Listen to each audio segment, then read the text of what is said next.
My name is Jack Reynolds, and at 35, I thought I knew everything about loyalty. I was wrong. Dead wrong. 8 years ago, I met Vanessa at a coffee shop downtown. I was waiting in line when she dropped her wallet. I picked it up, tapped her shoulder, and when she turned around, time stopped. Her green eyes locked with mine, and I swear the entire place went silent.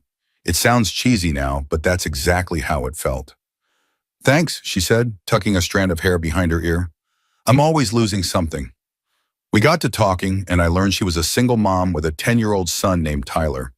Her ex-husband had left them 3 years earlier for his secretary. Classic story, right? But Vanessa wasn't bitter. She was resilient, focused on giving Tyler the best life possible. 2 coffees later, I asked for her number. 3 weeks after that, I was meeting Tyler. 6 months in, they moved into my house. I didn't think twice about it. For the first time in my life, I felt complete. The first year was bliss. I'd come home from work to find dinner on the table, Vanessa's smile warming the room. Tyler was shy around me at first, but gradually opened up. I'd help him with homework, teach him how to throw a baseball, normal stepfather stuff. I even took him camping one weekend, just the two of us. Under the stars, he asked if he could call me Dad. My heart nearly burst. "If that's what you want, buddy," I told him, throat tight with emotion.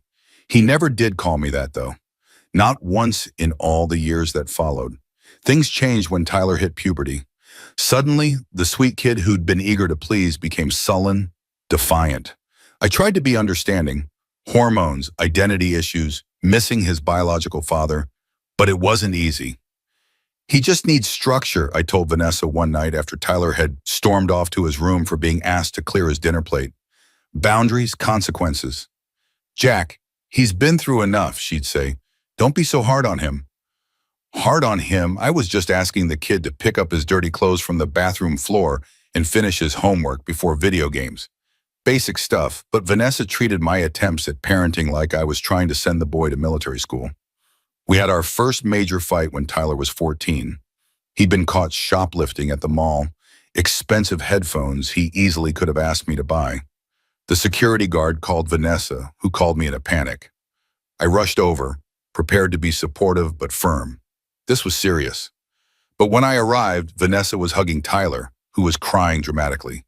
"It's okay, baby," she was cooing. "Everyone makes mistakes." I pulled her aside.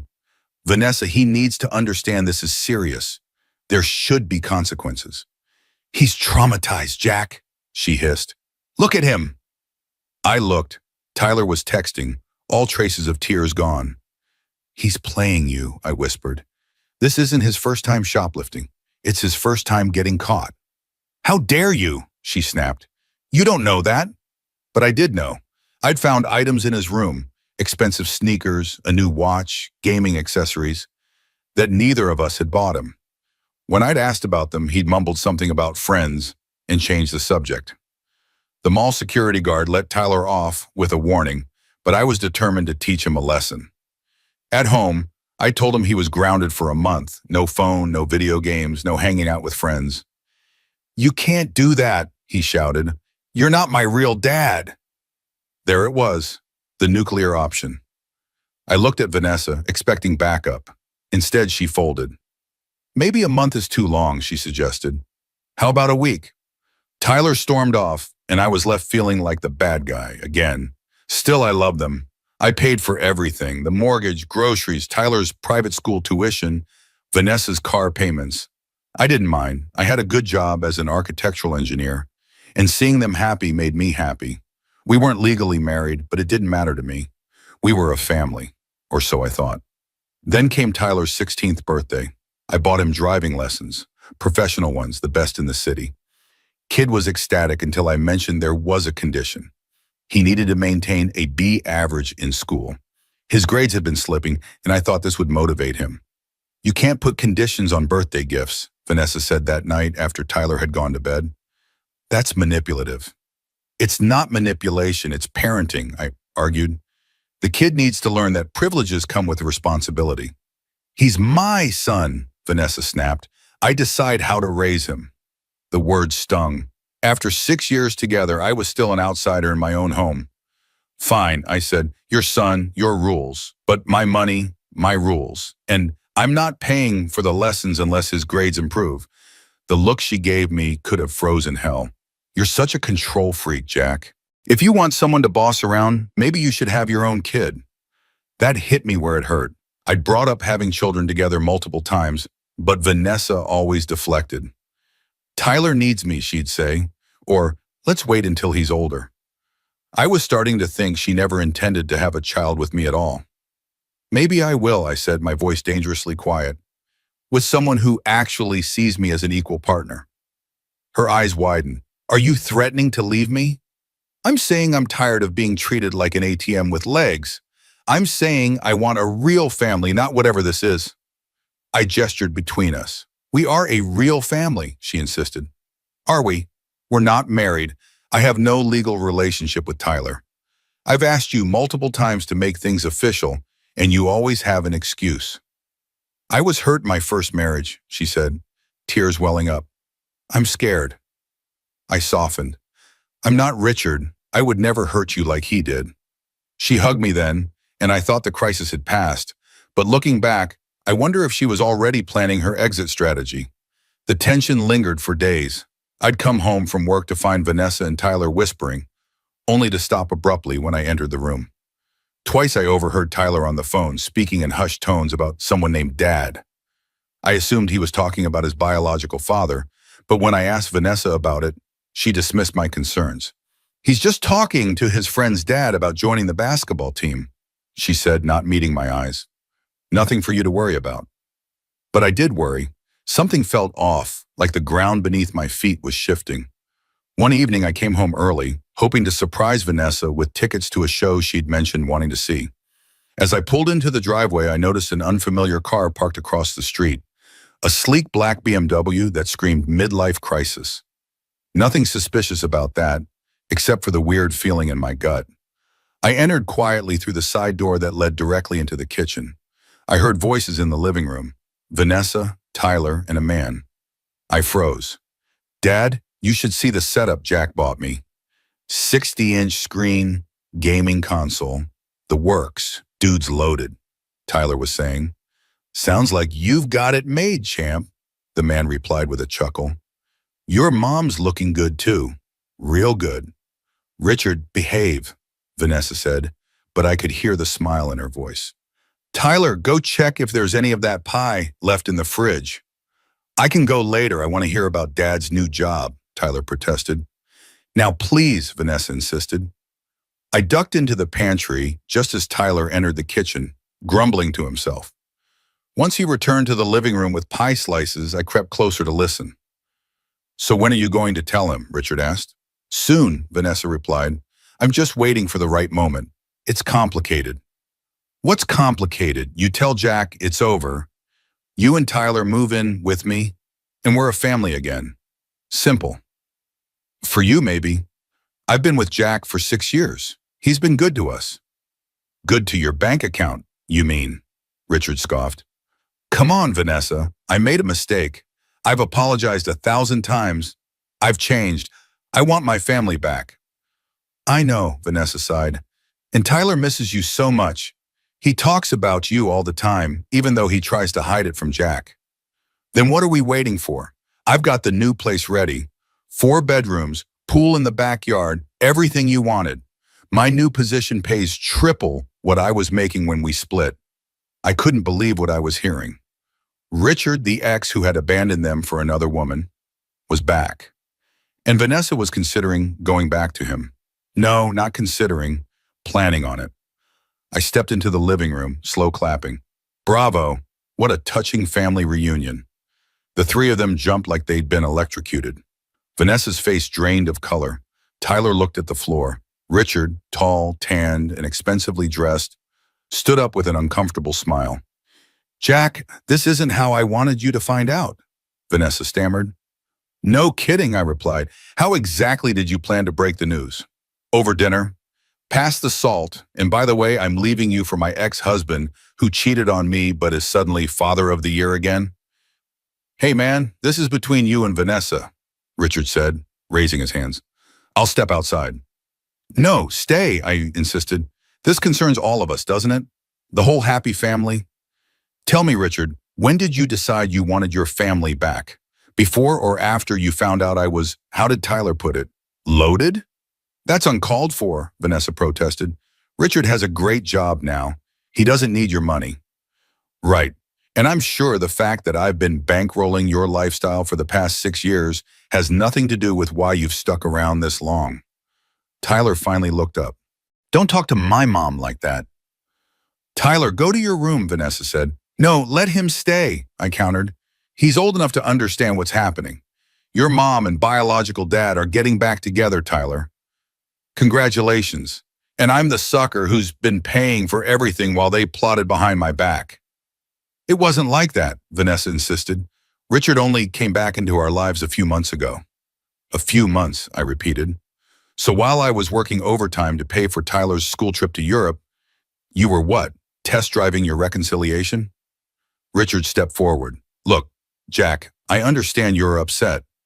You understand nothing, I cut him off. You abandoned your family. I stepped up. I loved them when you didn't want them. And now that you've decided family life isn't so bad after all, you think you can just waltz back in and take them back? And you, I turned to Vanessa, were just going to discard me like yesterday's trash? I was going to tell you, she said weakly. When? After you'd packed your bags? Or were you planning to clean out the bank accounts first? Vanessa's eyes flashed with anger.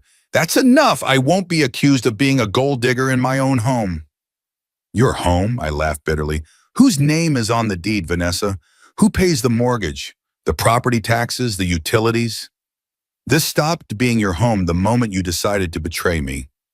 You see, she turned to Richard, this is exactly what I was talking about. He holds everything over my head, the house, the money, everything. Unbelievable, I muttered.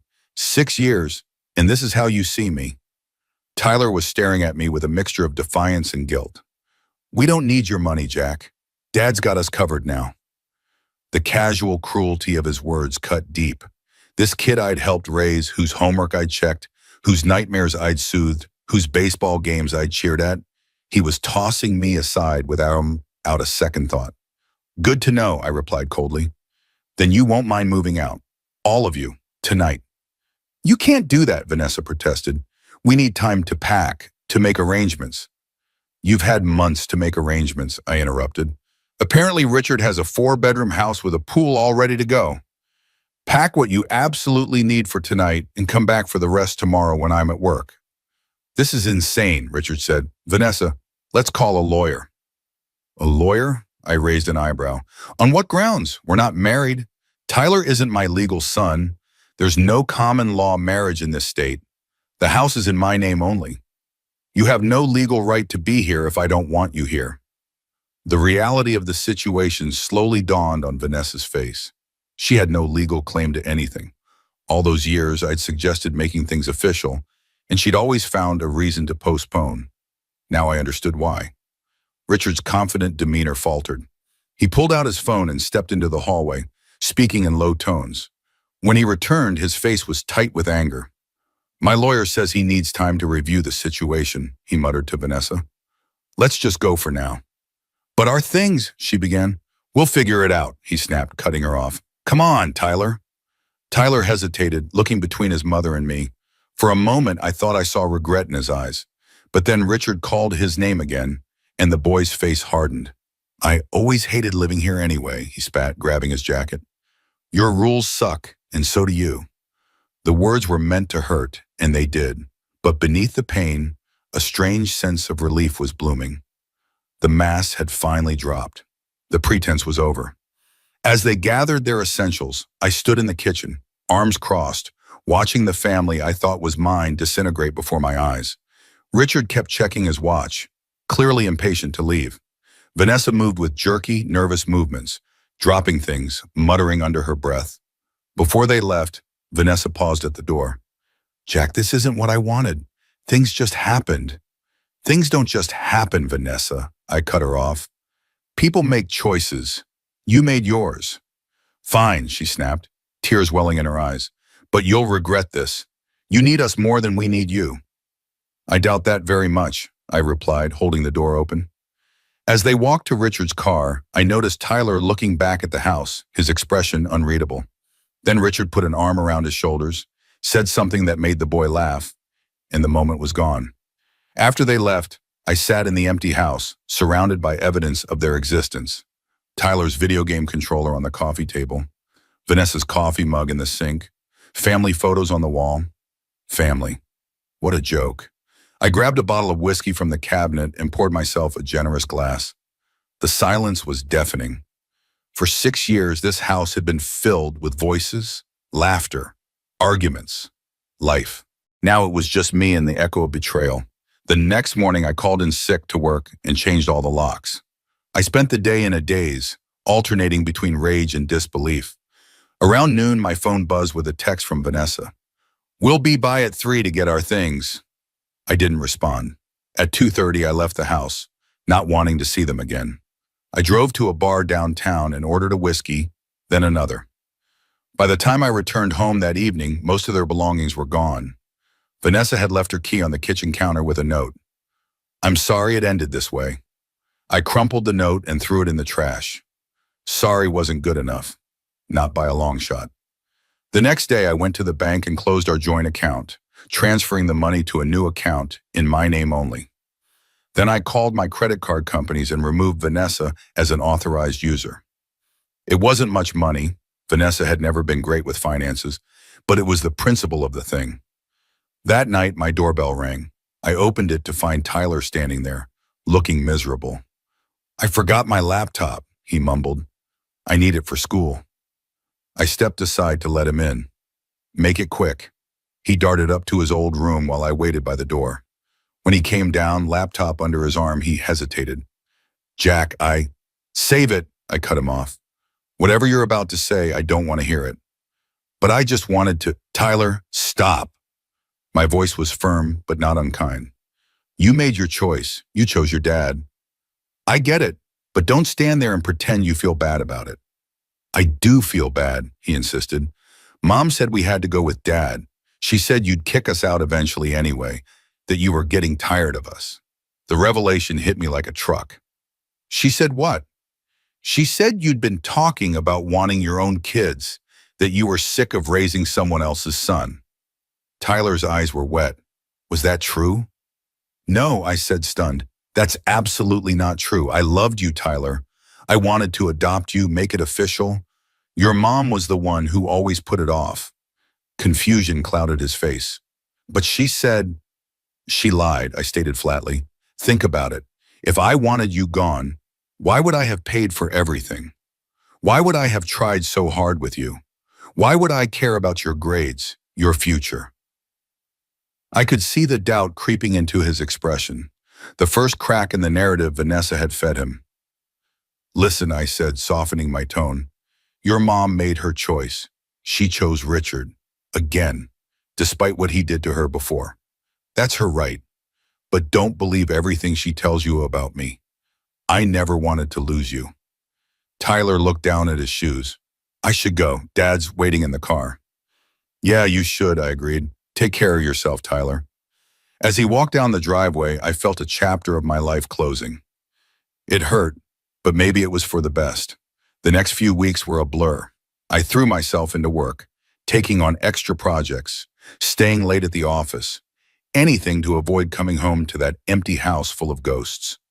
My boss noticed my increased productivity and assigned me to lead a new eco-friendly campus project that required frequent travel, which suited me perfectly. 6 months after Vanessa and Tyler left, I sold the house. Too many memories. I bought a sleek downtown apartment with floor-to-ceiling windows and minimalist furniture. No family photos, no sentimental objects. Just clean lines and empty spaces, like my life. I heard through mutual friends that Richard's great job had fallen through and that they were living in a modest apartment, not the luxury home he'd promised. Part of me felt vindicated, but mostly I was numb. I wanted nothing to do with any of them. Then one rainy Tuesday, as I was leaving a client meeting, I saw them, Vanessa and Tyler, huddled at a bus stop, soaked to the skin. Without thinking, I pulled over. "Get in," I called through the window. They looked up, startled. Vanessa hesitated, but Tyler, shivering in a thin jacket, yanked open the door and climbed in. Vanessa followed reluctantly. "Thank you," she murmured, not meeting my eyes. "Where to?" I asked, keeping my voice neutral. She gave me an address in a part of town I didn't know well. As I drove, Tyler broke the silence. "Dad left again," he blurted. "2 months ago with his new girlfriend. She's 23. I kept my eyes on the road, not responding. "The house with the pool was a rental," Vanessa added quietly. "He couldn't afford it. He was fired from his job for lying about his qualifications." "I'm sorry to hear that," I said, and meant it. Despite everything, I wouldn't wish homelessness on anyone, especially Tyler. "I got a job as a waitress," she continued. "It doesn't pay much, but it's something. Tyler's working part-time at a grocery store after school." I glanced in the rearview mirror at Tyler, noticing how much older he looked. Less like a boy, more like a young man carrying too much weight. "How's school?" I asked him. "Fine," he shrugged. "I'm keeping my grades up. Applied to state for next year." "Good," I nodded. "That's good." When we reached their apartment building, a dingy complex that had seen better days, I pulled to a stop. "Thanks for the ride," Vanessa said, reaching for the door handle. "Wait," I said, pulling out my wallet. I handed her several $100s. "Get Tyler a proper winter coat." She stared at the money, then at me. "Jack, I can't. It's not for you," I cut her off. "It's for him." She took the glass, her eyes welling up. "Thank you." As they got out, Tyler turned back. "Thanks, Jack, for everything." I nodded once, then drove away, my emotions a tangled mess. The encounter left me unsettled. For months, I'd pictured them living the high life with Richard, laughing at how they duped me. The reality, them struggling, abandoned again by the man who'd already proven his untrustworthiness, was both vindicating and depressing. That night, I called my lawyer. "I want to set up a college fund for Tyler Edwards," I told him. "Anonymous. He shouldn't know it's from me." "May I ask why?" my lawyer inquired. "Because he's a good kid who got caught in adult crossfire," I replied. "And because it's the right thing to do." The fund was established with enough to cover 4 years at State University. I felt better knowing Tyler would have that opportunity, regardless of what happened with Vanessa and Richard. It was during this period that I reconnected with Megan, a college friend who'd recently moved back to town after a divorce. We ran into each other at a coffee shop, ironically, the same chain where I'd met Vanessa, but a different location.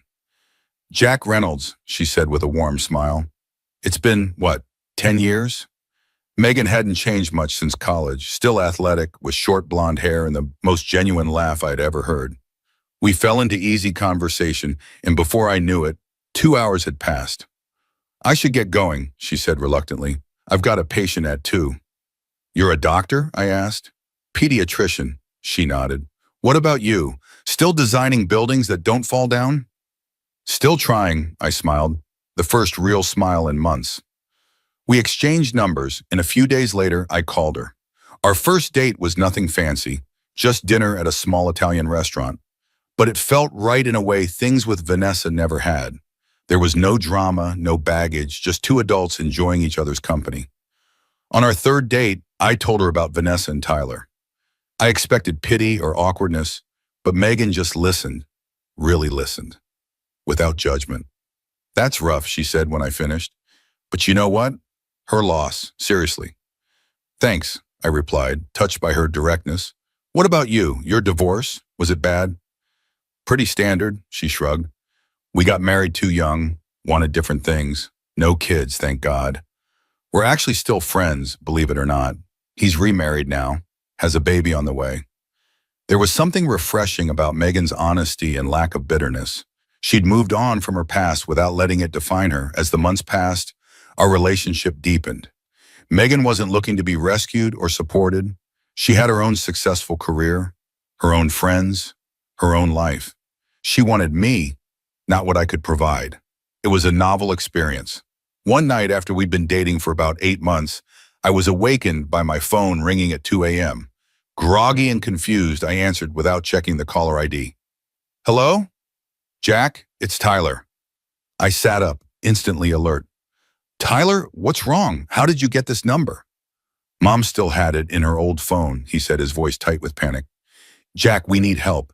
Dad, I mean Richard, he hit Mom, bad. She's bleeding and he's passed out drunk and I don't know what to do. My heart raced. Despite everything, I couldn't ignore a cry for help. Where are you? Is your mom conscious? Yeah, but her face is really messed up. We're at the apartment, 1242 Westlake Avenue, Unit 305. I'm on my way. Call 911, Tyler, now. I threw on clothes and raced to my car. The address was in a rundown part of town, far from the life Vanessa had shared with me. As I pulled up to the shabby apartment complex, I saw flashing police lights. Two officers were leading Richard, handcuffed and belligerent, to a patrol car. An ambulance was parked nearby, its back doors open. I found Tyler sitting on the curb, his face streaked with tears. When he saw me, he jumped up and, to my surprise, threw his arms around me. I'm sorry, he sobbed. I'm so sorry, Jack. You were right about everything. I awkwardly patted his back. It's okay, kid. Where's your mom? In the ambulance. They're taking her to St. Mary's. He pulled back, wiping his face. Will you come, please? I don't want to be alone. I hesitated. Vanessa wasn't my responsibility anymore. But looking at Tyler, no longer the defiant teenager, but a scared kid, I couldn't say no. Yeah, I'll come, I said. My car's over there. At the hospital, we waited while doctors examined Vanessa. Tyler told me what happened. Richard had lost another job, started drinking heavily, and become increasingly violent. Tonight had been the worst yet. Why didn't you call sooner, I asked, before it got this bad? Tyler looked down. Mom was embarrassed. She didn't want you to know how wrong she'd been, and I was too proud. I thought we could handle it. The doctor eventually came out and told us Vanessa had a concussion, a broken nose, and needed stitches for a cut on her cheek, but she would recover. They were keeping her overnight for observation. She's asking for Tyler, the doctor said, then looked at me. Are you family? Before I could answer, Tyler said, yes, he's my stepdad. The doctor nodded and led us to Vanessa's room. When she saw me, her bruised and swollen face crumpled. Jack, she whispered. You came. Tyler called, I explained, standing awkwardly at the foot of her bed. I'll wait outside while you two talk. No, stay, she said, reaching out a hand. Please. I stayed, but I maintained my distance. Vanessa told Tyler to get something from the vending machine, clearly wanting a moment alone with me.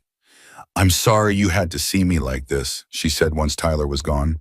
I'm sorry this happened to you, I replied honestly. No one deserves this. I made a terrible mistake, Jack. Leaving you for Richard, it was the worst decision of my life. Tears spilled down her cheeks. You were good to us, so good, and we threw it away for this. I didn't know what to say. Part of me wanted to comfort her, to tell her everything would be okay. But another part, the part that remembered the betrayal, kept me rooted to the spot. What will you do now? I asked instead. I don't know, she admitted. Richard spent all our savings. I lost my job last month because I missed too many days. The landlord's threatening eviction. She looked away. I didn't want to ask you for help. After everything we did, I know I have no right. But Tyler, I'll help Tyler, I interrupted. He can stay with me until you get back on your feet. As for money, I can loan you enough to cover rent for a few months. But that's it. Relief flooded her face. Thank you, Jack. I don't deserve your kindness. No, you don't, I agreed. But Tyler doesn't deserve to suffer for your mistakes. Tyler stayed with me for 2 weeks while Vanessa recovered and looked for work. It was awkward at first, but gradually we found a rhythm. He was more mature now, less entitled. He helped with dishes without being asked, kept his room clean, and even thanked me for dinner each night. One evening as we were watching a basketball game, he turned to me. Why are you doing this, Jack? After how I treated you? I considered the question carefully. Because it's the right thing to do. And because for 6 years I thought of you as my son. Those feelings don't just disappear. I was such a jerk to you, he said, his voice thick with emotion. I thought Richard was so cool, you know. He let me do whatever I wanted, bought me stuff all the time. But it was all fake. He didn't really care about me or Mom. Not like you did. People aren't always what they seem, I said, including me. I wasn't perfect either, Tyler. You were better than I deserved, he replied. Vanessa eventually found a job as a receptionist at a dental office in an affordable apartment. When Tyler moved back in with her, I felt a surprising pang of loss, but it was for the best. I had my own life now, and they had theirs. A year after we reconnected, I proposed to Megan at her favorite restaurant. She said yes immediately, her eyes shining with happiness. We planned a small wedding for the following spring. To my surprise, Tyler called when he heard the news. "Mom told me. Congratulations, Jack. Megan sounds great." "She is," I confirmed. "Thanks, Tyler. Hey, would it be weird if I came to the wedding?" "I'd understand if you don't want me there." I thought about it. "Not weird. You can come. Bring your mom if you want." "Really, that'd be cool. Thanks, Jack." The wedding was perfect, intimate, joyful, exactly what Megan and I wanted. Vanessa and Tyler sat quietly in the back, but they came to the reception and wished us well. Vanessa looked healthier, more at peace. She'd started taking classes at the community college, working toward a business degree. "I'm happy for you, Jack," she told me. "Megan is lovely. You deserve this." "Thank you," I said. And I meant it. The anger I'd carried for so long had faded, replaced by something like acceptance. Not forgiveness, exactly, but no longer the burning rage that had consumed me. When we returned from our honeymoon, Megan moved into my apartment, and we immediately started discussing having a child. Unlike Vanessa, Megan was enthusiastic about starting a family together. 9 months later, our daughter Emma was born. Holding her in my arms for the first time, I felt a love so fierce it took my breath away. This tiny human was mine, my flesh and blood, my responsibility, my legacy. I vowed she would always know how loved she was. 2 years later, we had a son, Nathan. Our family was complete. I cut back on work travel to be present for my children, determined not to miss a moment of their lives. The years passed in a happy blur of first steps, first words, first days of school. Megan and I were partners in every sense, sharing childcare, household duties, and major decisions. We had our disagreements, of course, but we faced them together, with respect and love. Tyler graduated from college with honors and got a job at a marketing firm. He sent me an invitation to his graduation, which I attended with Megan. Seeing him in his cap and gown, I felt a complicated mix of pride and sadness for what might have been. When Emma was 7 and Nathan 5, I received an unexpected call from my lawyer. "Jack, remember that investment I suggested 5 years ago? The startup developing sustainable building materials?" "Vaguely," I replied. I'd invested a modest sum on his recommendation, but hadn't thought much about it since. "Well, they just got acquired by one of the big boys. Your shares are worth approximately $28 million. I nearly dropped the phone. "Come again?" "28 million, give or take. After taxes, you're looking at about 17 million. Congratulations, Jack. You're rich." I sat down, trying to process this information. $17 million. It was life-changing money. When Megan came home from the hospital that evening, I told her the news. "Holy shit," she said wide-eyed. That's a lot of money. What should we do with it?" I asked. She thought for a moment. "College funds for the kids, obviously. Maybe a bigger place with a yard. And I've always wanted to start a clinic for underserved communities." She looked at me hesitantly. "Is that too much?" I pulled her into a hug. "It's perfect. You're perfect." We decided not to dramatically change our lifestyle. We bought a beautiful house in a good school district with a large yard for the kids, set up generous college funds, and Megan started planning her clinic. We also established a charitable foundation focused on children's health and education. The rest of the money went into diverse investments for our future. We didn't broadcast our newfound wealth, but news travels fast in a city like ours. Within weeks, old acquaintances were suddenly reaching out, wanting to reconnect. I ignored most of them. Then came the text from a number I didn't recognize. "Jack, it's Tyler. Can we talk?" My heart skipped a beat. Tyler and I had maintained a cordial relationship over the years, exchanging birthday and Christmas messages, but nothing more. I showed the text to Megan. "It's your call," she said, squeezing to my hand, "but whatever you decide, I'm with you." After much deliberation, I agreed to meet Tyler at a coffee shop downtown. When I arrived, he was already there, nervously tapping his fingers on the table. Jack, he said, standing as I approached. Thanks for coming. Tyler. I nodded, sitting across from him. What's up? He took a deep breath. I heard about your windfall. Congratulations. I tensed. Thank you. I'm not here to ask for money, he said quickly, noticing my reaction. That's not what this is about. Then what is it about? Tyler looked down at his hands. Mom's sick. Breast cancer. Stage 3. She's been going through treatments, but it's aggressive and the prognosis isn't great. Despite everything, I felt a pang of sympathy. I'm sorry to hear that. She doesn't know I'm talking to you, he continued. She'd kill me if she knew, but her insurance is garbage and the medical bills are piling up. She had to stop working, and she's about to lose her apartment. And you thought I might help, I concluded. I know we have no right to ask, Tyler said, his voice breaking. After what we did to you, I wouldn't blame you for telling me to go to hell. But she's my mom, Jack, and she's suffering. I studied Tyler's face. He was 28 now, a grown man with his own life. Yet here he was, pleading for his mother, the woman who had broken my heart and betrayed my trust. What about Richard? I asked. Has he helped at all? Tyler's expression darkened. He came back again last year.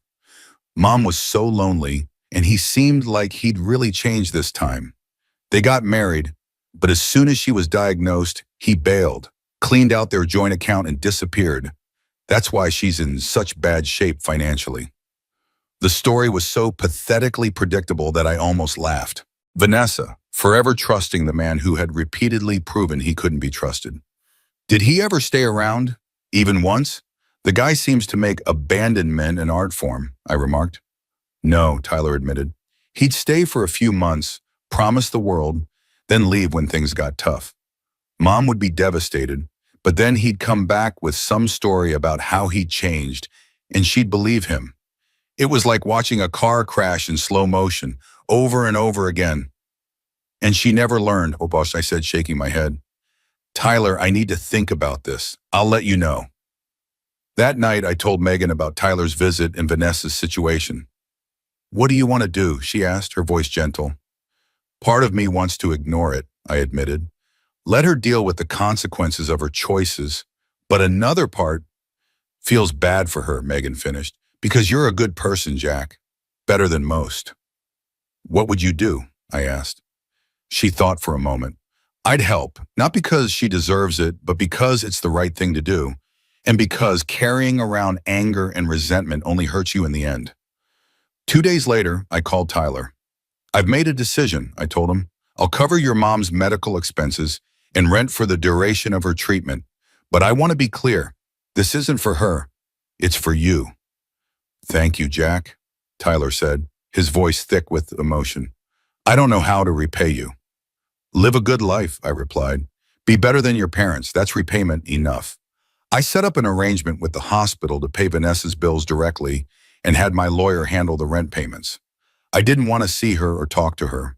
The past was the past, and I had no desire to revisit it. But a month later, I received a letter. Inside was a note in Vanessa's handwriting. I don't know how to thank you for your generosity. I don't deserve it, but I'm grateful. The doctors say the treatment is working. If I survive this, I promise to spend the rest of my life trying to be worthy of your kindness. I showed the letter to Megan. What do you think? I think she's sincere, Megan replied. People can change, Jack. Sometimes it takes hitting rock bottom, but they can change. 3 months later, as I was leaving a meeting at the hospital for Megan's clinic, I literally bumped into Vanessa in the hallway. She was thin, her head wrapped in a colorful scarf, but her eyes lit up with recognition. Jack, she gasped, what are you doing here? Meeting with the board about Megan's clinic, I said, feeling awkward. How are you? Better, she replied with a tentative smile. The treatments are working. The tumor is shrinking. That's good, I nodded. I'm glad. Jack, she began, then stopped. Thank you isn't enough. What you've done for me, after everything, I don't have words. You don't need to thank me, I said simply. I do, she insisted. Not just for the money, for showing Tyler what a real man looks like, what real strength is. He admires you so much. I shifted uncomfortably. Vanessa, I need to go. I'm glad you're doing better. Of course, she stepped back. Sorry to keep you. As I walked away, I felt lighter somehow. The encounter had been brief, but it provided a closure I hadn't realized I needed. Life continued its steady rhythm. Emma and Nathan grew and thrived. Megan's clinic for underprivileged children became a reality and was making a real difference in the community. My architectural firm was more successful than ever, and I was doing work that fulfilled me. Then, on a ordinary Wednesday, my secretary buzzed me. "Mr. Reynolds, there's a Tyler Edwards here to see you." Surprised, I told her to send him in. Tyler entered, looking nervous but determined. "Sorry to drop by unannounced," he said. "I was in the area and thought, well, I wanted to tell you in person." "Tell me what?" "Mom's in remission," he said, breaking into a smile. 6 months cancer-free. The doctors are optimistic. "That's wonderful news, Tyler," I said sincerely. "I'm happy for her, for both of you." "There's more," he continued. "I'm engaged. Her name is Sarah. We're getting married next spring." He hesitated. "I'd really like it if you and Megan would come to the wedding." The invitation caught me off guard. "I'll have to check with Megan, but yes, we'd be honored." Tyler's face lit up. "Great, that's really great, Jack." He pulled an envelope from his pocket. "Also, Mom wanted me to give you this. She said it's important." I took the envelope, curious. Inside was a check for the full amount I'd paid for Vanessa's medical treatments, along with a note. "I can never repay your kindness, but I can repay the money. I've been working 3 jobs since getting the all clear. Please accept this, not as repayment for your generosity, but as a symbol of my commitment to standing on my own 2 feet with eternal gratitude, Vanessa." I stared at the check, stunned. 3 jobs? "Yeah," Tyler nodded. "Receptionist by day, waitress at night, online customer service on weekends. She's determined to pay you back every penny." "I didn't expect this," I admitted. "I know," Tyler said. "That's what makes you different from Richard. You help without expecting anything in return." After Tyler left, I sat at my desk, turning the check over in my hands. Finally, I called Megan. "Vanessa sent back all the money for her treatments," and I told her. "Every cent." "Wow," Megan said, impressed. "What are you going to do with it?" I thought for a moment. "Remember that idea you had for a cancer treatment center attached to your clinic? The one we couldn't afford to build yet?" "Yes," she replied, excitement creeping into her voice. "I think we just got the seed money." We attended Tyler and Sarah's wedding that spring. It was a modest affair in a community center, but filled with love and joy. Vanessa, looking healthy and vibrant, kept her distance, respecting the boundaries I'd set. But during the reception, she approached our table. "Your children are beautiful," she said, nodding toward Emma and Nathan, who were dancing enthusiastically with the other kids. "You've built a wonderful life, Jack." "Thank you," I replied. "Tyler seems happy. Sarah seems great." "She is," Vanessa agreed. "Much better than Tyler deserves." She paused. "Like you were better than I deserved." I didn't know what to say to that, so I just nodded. "I won't take up any more of your time," she said. "I just wanted to say thank you again, and that I'm glad things worked out for you. You deserve that happy ending." As she walked away, Megan took my hand. "You okay?" "Yeah," I said, and realized it was true. "I really am." Looking around at my beautiful wife, my incredible children, and the life we'd built together, I felt a profound sense of gratitude. The betrayal that had once nearly destroyed me had ultimately led me here, to a happiness deeper and more authentic than anything I'd known before. Sometimes the worst thing that happens to you leads to the best thing that could ever happen to you. You just have to survive the storm to find the rainbow on the other side.